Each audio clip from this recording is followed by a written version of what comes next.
And in the possible future or in your future guys, parang yung iba sa inyo kasi parang buntis kayo, no? Baka nabuntis kayo ng person nyo, tas kung kailan kayo nabuntis, tsaka kayo iniwan ng person nyo. Pwede rin kasi na baka kayo yung third party mga kapiksi, pero hindi nyo alam.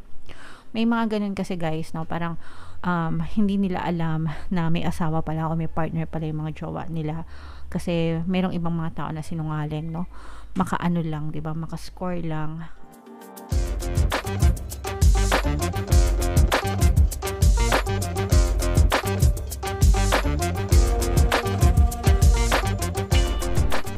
Hello guys, hello Leo, welcome back to Pinoy Pixie Tarot.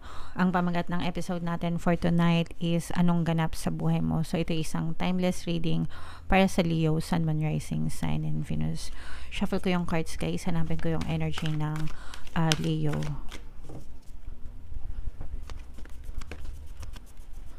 Guys. So Leo, kayo ay na-represent ng Queen of Forces sa ating spread.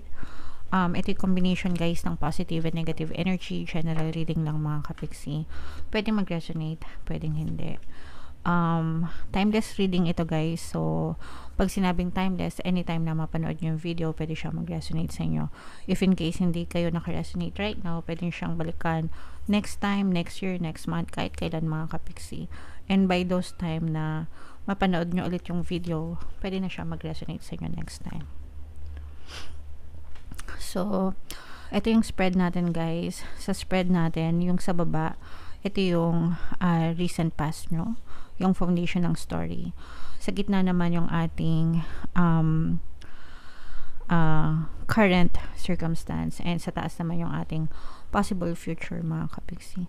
This is more on relationship mga kapiksi, no? Relationship energy yung nakikita natin dito. Meron ditong presence ng water sign, Cancer, Pisces, Scorpio, at saka air sign, Aquarius, Gemini, Libra. For some of you guys, parang ano to, yung iba sa inyo, parang may kumawala, no? May kumawala. Pwedeng third party ito, mga kapiksi. Ibig sabihin parang pwedeng nagkaroon kayo ng separation from your partner or specific person in your recent past. Pwedeng nagkahiwalay kayo due to a third party energy mga kapiksi. Again, presence ng water sign, Cancer, Pisces, Scorpio, at saka air sign, Aquarius, Gemini, Libra. So, parang parang nagulo yung mundo nyo. Siguro naman lahat mga kapiksi nang naghihiwalay sa relationship due to a third party is nagugulo yung mundo. Normal na makaranas ng gano'n, ma-shock, ganyan dahil sa ganong klaseng pangyayari sa relationship which is hindi inaasahan. Pero ang nakikita kasi natin dito is parang parang sumama yung person mo dun sa third party. So in short guys, sumakabilang bahay. Okay? Sumakabilang bahay. For some of you naman, pwedeng hindi pa naman kayo mag-asawa, pwedeng magjowa pa lang kayo, pero hindi nagkaroon ng reason to stay with you yung iyong partner or specific person. And nakikita natin sa present circumstance nyo guys na parang hindi pa kayo naka-move on dun sa pangyayari na ito, kasi yung iba sa inyo nandun pa rin yung umaasa na magkabalikan kayo, pero at saka nandun yung umaasa na sana maging ma-okay ulit kayo, ikaw ulit yung piliin ng person mo, pero yung mga tao sa paligid mo, like yung family mo, mga friends mo, ayaw. Parang they oppose, ayaw nila na magkabalikan kayo, especially kung pinagpalit ka sa iba, kasi alam nila na parang hindi na mapagkakatiwalaan. Kumbaga sila mismo yung wala ng tiwala dun sa person nyo, mga kapiksi. So kontra, no? Kumukontra na sila sa inyo. And nagkakaroon din, you're trying to manifest this guys. Pwedeng yung iba sa inyo nagdadasal, yung iba nagpaparitual, yung iba sa inyo baka nakikinig din ng mga subliminals ko mga kapiksi, but it's not just happening para sa inyo. Why? Because you have doubts, you have uncertainties mga kapiksi. sometimes tinatanong nyo yung sarili nyo kung gusto nyo pa ba, but other times sinasabi nyo rin sa sarili nyo na ayaw nyo na, gusto nyo na mag-move on. Pero malakas pa rin, kumbaga parang 70-30, no? 70 na gusto mo pa siya, pero yung 30% parang ayaw mo na rin. Kasi yung iba sa inyo parang nai-impluwensya na rin kayo ng mga friends and families nyo na wag mo nang balikan yan, tigilan mo na yung kaingutan mo, yung mga ganun. Parang sinasabihan ka nila, and medyo nai-impluwensyahan ka na rin nila, mga kapiksi. That's why you're not seeing results kahit na magpabalik kayo ng inyong partner o specific person, right? Now, pwede naman mga kapiksi. It depends kung gaano ka ka-focus, kung gaano ka ka-dedicated, and kung gaano mo talaga kagusto na bumalik yung person mo. But it will take effort, hard work, and time. Kasi marami kang aayusin, hindi lang yung relationship mo, but you also have to fix your relationship about yourself, your perception about the relationship, and your perception about the person. Hanggang hindi mo naaayos lahat ng yon, hindi babalik sa'yo yung person mo. Okay? And in the possible future, or in your future guys, parang yung iba sa inyo kasi parang buntis kayo, no? Baka nabuntis kayo ng person nyo, tas kung kailan kayo nabuntis, tsaka kayo iniwan ng person nyo. Pwede rin kasi na baka kayo yung third party, mga kapiksi, pero hindi nyo alam. May mga ganun kasi guys, no? Parang hindi nila alam na may asawa pala o may partner pala yung mga jowa nila. Kasi merong ibang mga tao na sinungaling, no? Makaano lang, 'di ba? Maka-score lang, papaniwalaan nila ganyan. Yung iba sa inyo parang ganun, victim din kayo. Hindi kayo yung, let's say for example, hindi kayo yung third party na talagang nang-agaw dun sa asawa or sa partner. Kumbaga, biktima rin kayo because hindi nyo alam na third party kayo. Comment down below guys if naka-resonate kayo. And yun nga, parang in the future, and probably yun din yung reason kung bakit gusto nyo silang bumalik sa inyo, dahil nga buntis kayo. Okay? Pero yeah, so siguro, let's say for example, alam nyo na, nalaman nyo na third party kayo, tas may pamilya pala yung person nyo, so hindi nyo naman kasalanan, pero mahirap din na ipilit yung sarili nyo, lalo na kung may pamilya, kasi may balik din ng bad karma, and if ever man na inagaw nyo talaga, diba? So mag-isip-isip din kayo. Pero kung kayo naman yung legal, diba, tapos may third party, tas buntis kayo, again, pwede nyong ipaglaban kung gusto nyo daanin nyo sa legal na paraan or what. Pero ang magiging focus kasi ng attention nyo in the future is yung magiging anak nyo, mga kapiksi.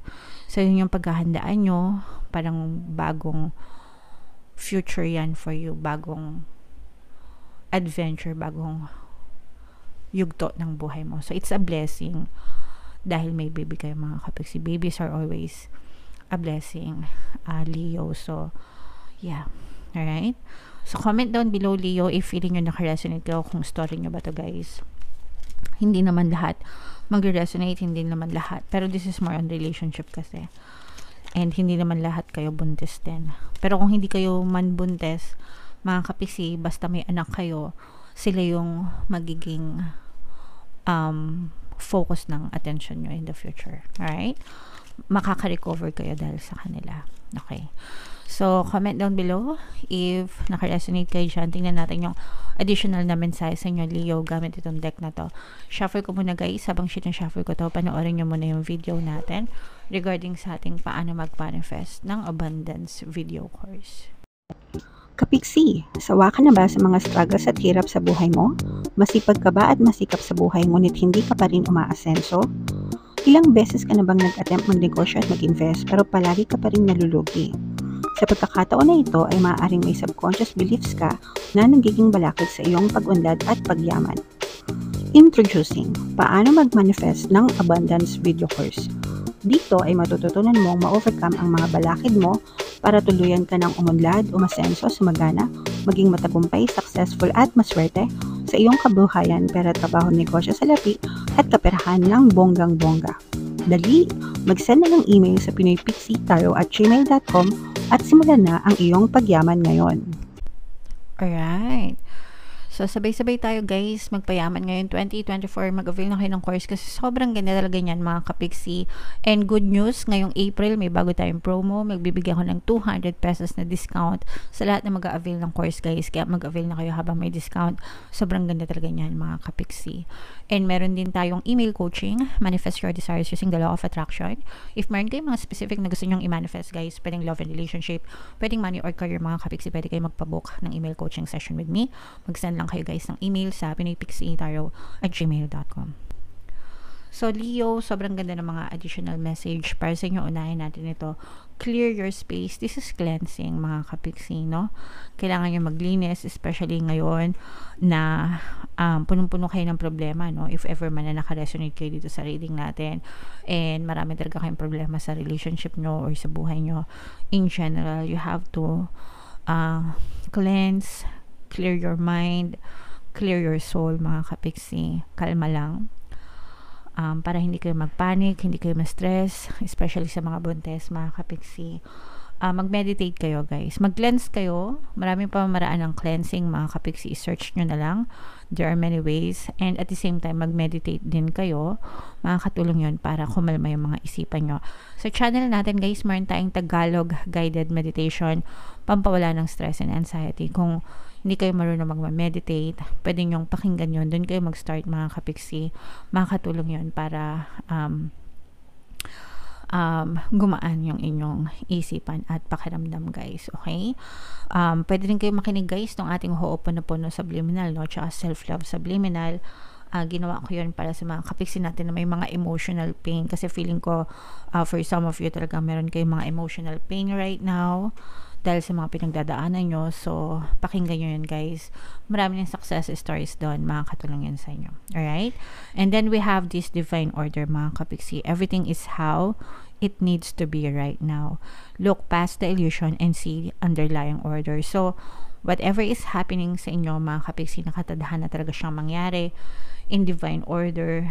And may mga lessons yan for you. May mga blessings din yan for you. It's not always a loss mga kapiksi kapag nakaka-experience kayo ng mga problema and challenges, because pamamaraan yan ni universe para maturuan kayo ng leksyon, matuto kayo ng mga leksyon sa buhay mga kapiksi. So be grateful for the lessons, be grateful for the experience, and look forward dun sa mga lessons na and blessings na kaakibat ng bawat experiences nyo. Alright? Okay, so yeah. Comment down below Leo if feeling nyo naka-resonate kayo sa mga messages guys. Ito yung ating mga pampaswerte subliminal. Pakinggan nyo guys para talaga maging maswerte kayo. And ito naman yung ating success stories ng paano mag-manifest ng abundance video course. Click here to subscribe guys, and click here to join our membership program. Thank you for liking, sharing, and subscribing, and see you again next time. I love you all guys. Have a nice day. Bye-bye.